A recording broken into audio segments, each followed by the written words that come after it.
Are you truly in love or just afraid to be alone? It's tough. I mean, settling is a suicide, honestly, of your fulfillment, of your passion, of the way that you get to express in the world and feel that like nourishment of life. If you settle, you start to dwindle and you start to fade. And that could be quite clear in a relationship, yet the choice is still to be in it. And that's connected to self-worth and what we feel we deserve. Yeah.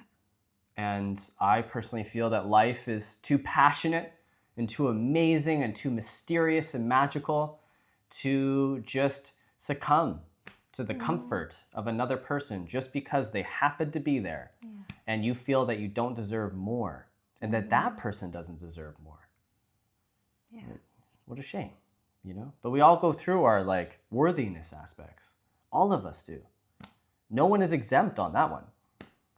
But it could be a really tough, prolonged journey of pain and boredom and numbness, actually, based off of those things. Yeah, we can get really numb really easily Yeah. when we're not choosing intentionally to be activated in ourselves, to see ourselves as miracles. We're all walking, talking miracles. The fact that we can literally create how many millions, trillions of cells in 1 minute, every minute. Yeah.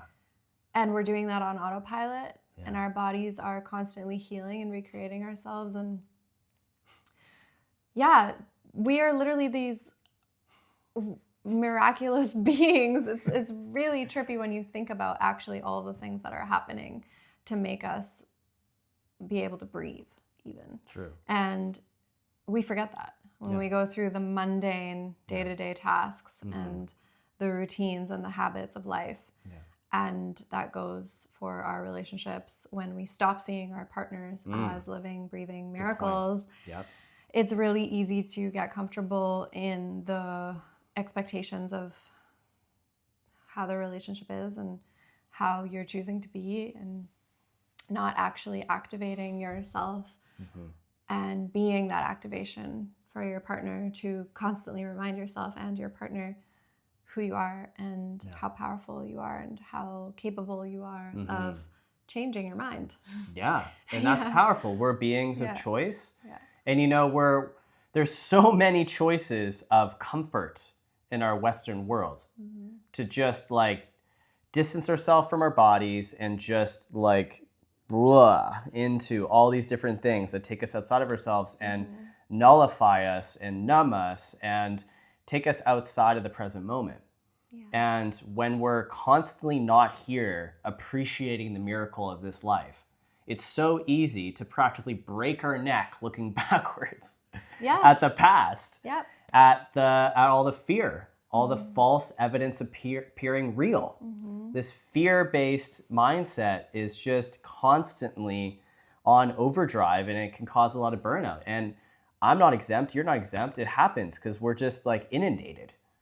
And it's a trip, but unless we're able to really pause, breathe, reflect, and be like, wow, what a beautiful life. I have a roof over my head, I have food, I have a partner that sees me, I see myself in this, like if you're lucky, you know? But again, like we choose this. Like we're choosing and creating our every moment and every mind. And the moment that we put ourselves into the mode of creator is the moment that our life starts to drastically change. And for me, like, especially back in high school, I did not think that. I knew that I was an artist, but I didn't think that I was creating everything so much. Like, I didn't really understand the fullness and the breadth of that. It was it changed my reality completely when I realized how much power I have and control I actually have over changing my life. Yeah, well, I think a really big defining factor of how we make decisions is whether we're choosing out of fear or out of desire and an intention for something that we're moving towards. Because every time you make a decision, you're either running away from something or you're moving towards something. And fear is a really powerful and effective motivator. Yeah. Yeah, that's right? true. Like, that's true. We will move our butts when we're scared. Yeah. It's true. Yeah. Like, it is effective to get you in a different direction, but it's not necessarily the direction you want to go. Well, not prolonged. Yeah. That's dangerous. Like it's okay to make a decision out of fear to get yourself out of a situation. Yeah. But then once you're in a safe space again, to redirect back to your center into a state of coherence where you can say, okay, wait, am I still in fear? Am I still making decisions from that place of fear? Or are you able to switch your mind into the perspective of, if I'm not afraid of anything, like, that question, Nice. If you knew you couldn't fail, what would you do? Yeah, that's awesome. I did a meditation earlier this week, and one of the questions was my friend Sasha Nova, actually, on Insight Timer. Check her out. Shout out. Yeah, she asked the question of, if you knew you couldn't fail, what would you do in the next 24 hours, in the next 7 days? And if you knew you couldn't die, what would you do? And then it was, if you knew you were going to die in a week, what would you do in the next 24 hours, in the next 7 days? And that's a good one to reshape your mind, to realize that if you are settling in your life, that question is going to make it pretty obvious. Because if you knew you were going to die in a week, you'd probably change a few things. Oh, yeah. Yeah. Your priorities And would if you knew you straight. couldn't fail, then you wouldn't have the fear factor not to do certain things or not to make certain decisions. Yeah, you wouldn't hesitate. Exactly. Yeah, so true. I'm going to go straight to story time for a sec. So this goes right into this whole like worthiness piece and like, staying in this like comfortable place that's actually quite like hurts you, you're hurting yourself. Newsflash, when I was in high school, I was a total player and I loved attention. And who doesn't in a way, but like really loved it. And I knew that if I expressed myself in a certain way, that was me to a degree, but it wasn't the fullness of me, that I would get more attention and I would have a lineup of girls and I would just be that mysterious, edgy artist who was like doing his own thing, kind of a rebel, kind of didn't give a fuck, but actually really did, and all these things, right? Yeah. But only showed myself oh so far. Yeah. And I knew that if I really did show myself, because I knew that I had a big heart, that I would break hearts, and I didn't want to break hearts. So I was reserved to a point, and that made girls want me more, because they're like, there's more to, like I only showed a bit, and which is actually really not cool. Like I was only giving out flavor shots because I was afraid of showing my fullness. And inevitably, I would kind of fall into it, but I would start to, I would implode the whole thing, because I was, not actually, I was playing them on a little bit. I wasn't showing my true thing. So it was really a dangerous thing to do that, and it ended up with a really bad ending. Like it just made me abandon myself. Because what really would have been powerful was just to drop in with myself and not get so distracted, appreciate, but not get too distracted and be like, what do I really want? What do I really envision for myself? Why am I distracting myself so much? And why do I need all this attention? Yeah. And just like drop in. And if I did that more back then, I think, hey, it would have been incredible. But I really built up this persona of this player, this bad boy, this guy that really, could do whatever he wanted. And I knew I could, but it was, I was damaging the situation. So I own that. I'm in a way better place now, but that was something where I was afraid of being alone. Yeah. I really was, I knew that if I had many options, that if something wasn't really working very well, I would just swing to the other one and it would just like, constantly keep going. So I can relate to that. Not that I would consider myself a player, but I definitely was also running away from myself. I think every adolescent has that phase where you're choosing to create scenarios where you have the perfect reason not to face yourself and not to just be in the self-discovery, because all of us are in that self-discovery when we're growing up. But like for me, I felt like there was never going to be the perfect opportunity to just be with myself, because there were just too many opportunities to distract myself, whether it was with parties or drama or boyfriends. Like there was always a reason that I didn't have the opportunity. I wasn't creating the opportunity to really just be with myself. There was always a party to go to, a thing to do, homework, whatever. Like whether it's a good or bad reason doesn't really matter. If you're not like, I didn't have a meditation practice. I didn't even know what yoga was. I didn't know what any of the like practices that I do on a day-to-day basis now were, or why it was important. And there was not that intentional time for myself. And so such a game changer. I was always looking outside of myself for validation, for justification, for connection. But it's if you're not connecting with yourself, you can't find connection outside of yourself. I've said this for so long, ever since it really clicked for me that you can only love others as much as you love yourself. And it hits home so deeply when you really understand the concept of making that intentional time, because it's one thing to understand it as a theory, but it's another thing to put it into practice and to actually carve out the time in your schedule to be like, this is, I'm going on a date with myself. Like I am going to dedicate this time. No shame. To just feel my heart, to listen to my thoughts, and to actually just hold myself in whatever experience I'm having, whatever emotions are coming up, whatever fears are coming up. Like, not to constantly, even if you're in a really healthy relationship, not to just reach for the other person immediately. Like to really just sit with how you are as a whole person, because it's so important to bring your wholeness to the other person.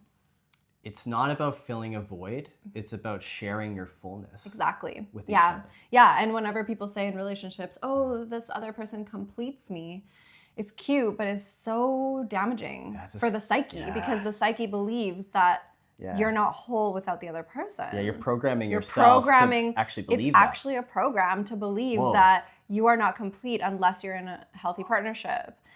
Actually, the only way that you can manifest a healthy partnership is to be whole and complete, and to know that you don't need anyone or anything outside of yourself to feel at peace and to feel calm and centered in your heart. And from that place of being actually like so in love with yourself, not in a conceited way, not in an egotistical way, but in a way where you are overflowing love and compassion and gratitude because you have that for yourself.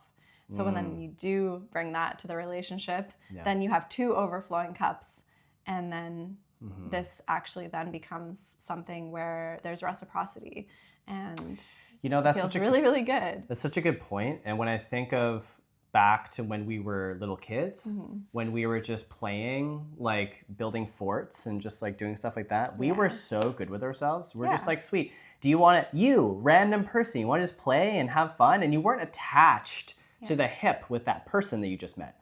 You were just in playtime, in story time, in the excitement and the love of being whole and complete and loving this reality that you get to play in. And the other person was too. So both of you are just like, awesome, awesome, awesome, awesome. And I feel that we're born whole and complete. We forget that in time through different programs and different things going on in our childhood, and all the pain and all the things that go on and all the learning lessons. And it's all valuable to what shapes us and makes us who we are. But, we forget. We forget that we're already whole. We're already complete. We're already awesome. It's just that all of a sudden we start to believe somewhere along the line that we're not. And I think that, sadly, and I've been there, you know, We've all been there. it starts to imprint in our reality, and it starts to show us everything around us, all of our relationships are showing us how much we love or do not love ourselves. Yeah. And so once we see that everything's a mirror that way and relationships are a mirror that way, we get to see like, oh, you're just a reflection of how I feel about myself.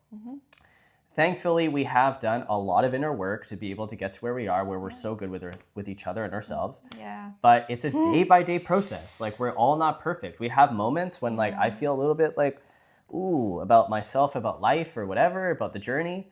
And you're just like, yo, like, hey, reminder. Or I do that for you. And it's just that way, right? Like, we're all not like perfect 100% whole.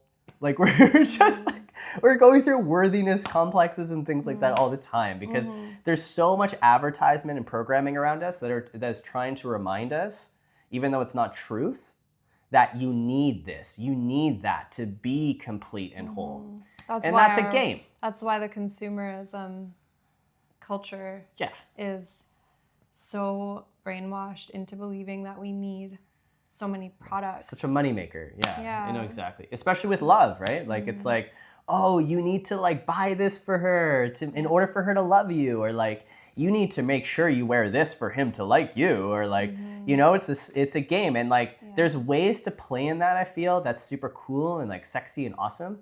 But if you go too far into believing that actually, then you've given your power away. Well, at that point, it's an empty void, because it's never going to be fulfilled. It's an endless addiction of needing things outside of yourself to fulfill an emptiness, which is psychological. It's mental illness. And so we've all gone through that. Like, I remember, oh my gosh, cleaning out like my bathroom from like so many products.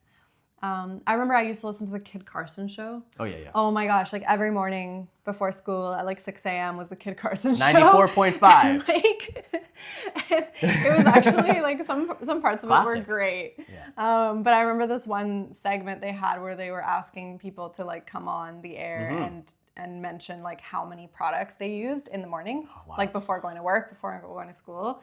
And so you had to like get ready and then like count the amounts of products, and I think the average was like 18.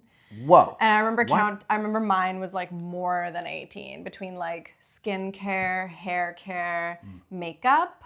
It was like so much, and it's just insane. Like, I remember at one point I actually cleaned out like all the products, and we were going through the whole like going to natural things, and it just coming to that realization of like, whoa, this is such a program. I had been in that program for so many years. And to not be in that anymore was so freeing, like so liberating to just be like, oh, I don't need any of this crap. Yeah. Like, I'm good. Yeah. And that goes right back to, let's just sit with ourselves and feel and be like, do I actually need this person in my life? Like, is this actually fulfilling? Is this actually supporting my growth? Like, does this actually enrich me? Like, being in this relationship with this person, like, am I just trying to fill a void of like loneliness? And like, just meeting yourself there with compassion, if it is, that's okay. You're not pathetic. There's nothing to be ashamed of.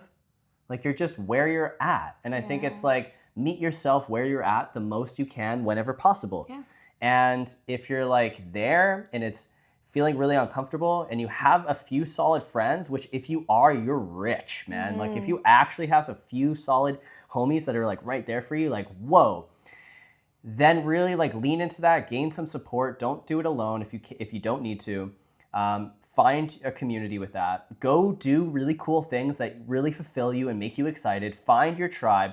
And then from there, you can gain a little bit more confidence if you want to be able to actually end that relationship that isn't fulfilling if you want to. Like, everything's your choice. You could stay in something longer or not. But my opinion, life is very short.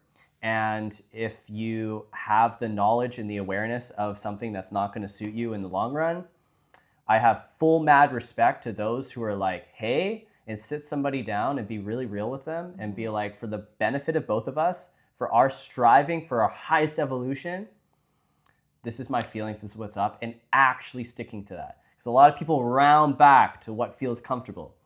It's a dangerous game. I've played it before. And like it feels more and more like devastating every time you come back. You're like, oh, now we're back again. Oh no, like what am I for that? Like what, you're not sticking up for what you need. You're not sticking up for your spirit, for your soul, your creative aliveness that wants to be feeling free. And so, it's an important piece. Yeah, there's a lot to patterns. Yeah. There's a lot to realizing. I think the first step is really noticing the patterns. Yeah. Because, going back to that question, like, if you were going to die in a week, which patterns in your week would you actually change? Wow. Yeah. It's a big one. And why wouldn't you? Yeah. Like, we are all going to die, maybe not in a week, maybe. Hey, but I don't know.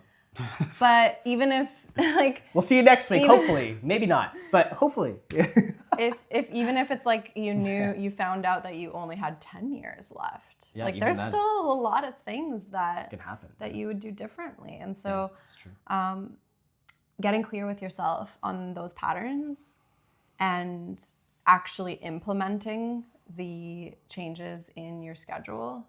Like for me, that's been the biggest thing, is taking things from theory into practical action to look at my day-to-day and say, okay, which are the patterns that aren't serving and which are the ones that I want to implement. And it's not something that happens day and night. It's something that needs to be cultivated over time. And it can be a little debilitating when you realize you've been putting the intention to change and it hasn't been changing, but we're creatures of habit. So it takes, I think it's been proven that it takes like 21 days to create a new habit. Right, I heard that. And so if you've created a habit for 21 days and then you've practiced that for years, it's gonna take at least 21 days to change that habit. And even if you do it for 21 days and you create the new habit, the chances of you going back to the old comfortable patterns are pretty high. So, and that's why it's so important to choose,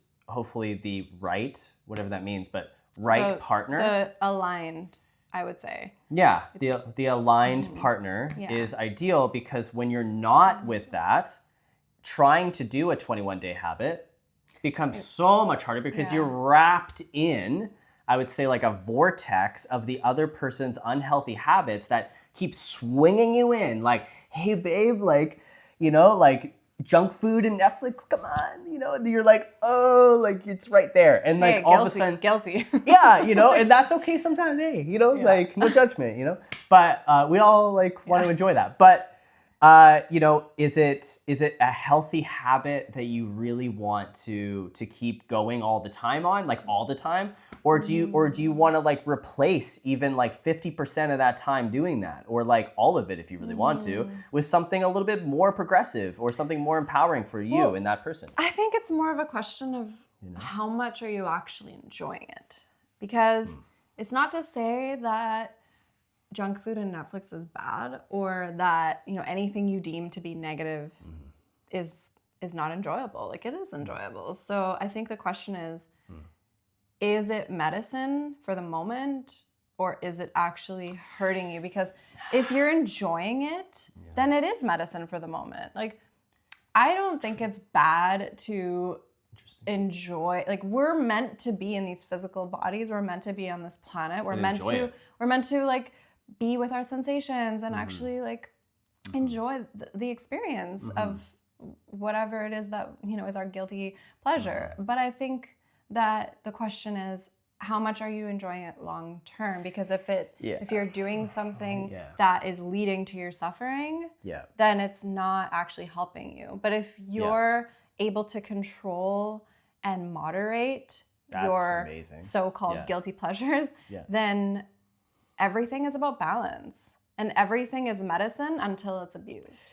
Well, if you're gonna do something that you're like, hey, this isn't like necessarily the healthiest wow thing in the world for me. Yeah. But I'm going to do this. I'm choosing to do this. Intentionally. Yes. Yeah. And I'm going to really enjoy it. Yeah. And it's like without ideally shame and guilt and all yes, because the layering of exactly. shame and guilt, Yeah. you're just like, if that keeps showing up again and again and again, then it's like, yo, okay, well then like let's switch this up or like something like that or change it Yeah. into a different thing or whatever. But if you were actually like, I'm choosing this, I feel confident about that, I'm stoked for that. I did a ton of working out. Yeah. I did a ton of healthy exactly. juice, Yeah. and I'm just gonna treat myself, and that's okay.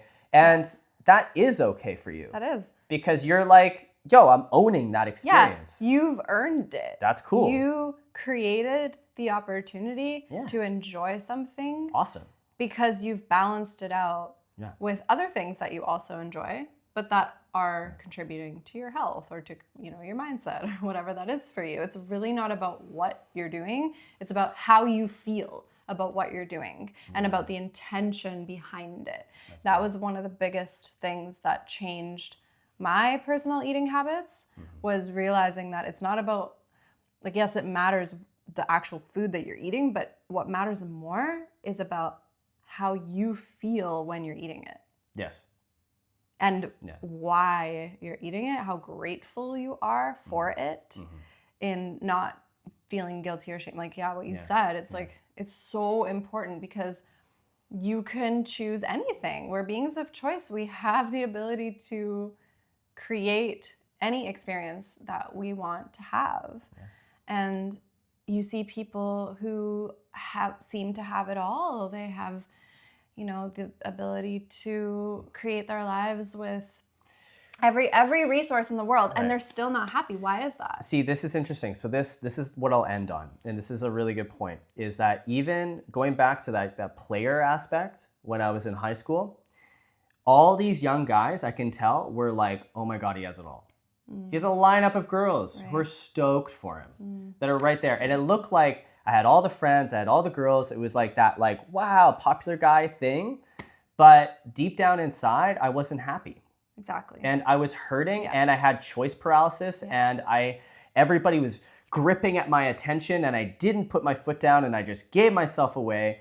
And if they only knew how unhappy I actually was throughout that experience. Even though, like, also, they weren't happy either in their experience, but they weren't being, like, pummeled with all this extra energy. But, I chose that, and I own that. But it's interesting how perception, like, I perceived those guys, as, like, also not being super great or, like, super stoked on life and everything, and that was technically true. But I felt like, hey, they were, like, more free. They were more free. They were more, they were able to go do whatever, live whatever. Nobody seemed to give a fuck, and they were all good with that. And, like, they had more freedom in that. Whereas I was being tracked by so many people about what I was doing and all the time. And I had to, like, run away from it. And so it's perceptions. Yeah. You know? It's interesting. Yeah. How free are you? Yeah. Yeah. And what are the things that are trapping you from feeling free on a moment-to-moment, day-to-day basis? If it's mental, what are the questions that are going to bring you the clarity to know what to change in order to feel free? And if it's physical, what are the tangible, actionable steps that you can take to change your physical reality, the things in your life that don't feel good? And most of the time, it's emotional. Like, most of the time, we have stories that really make us believe that we aren't free. And it's not true. We're all free. And so dropping into that feeling and going back to childhood and bringing to mind this feeling of feeling so liberated and practicing actually feeling that.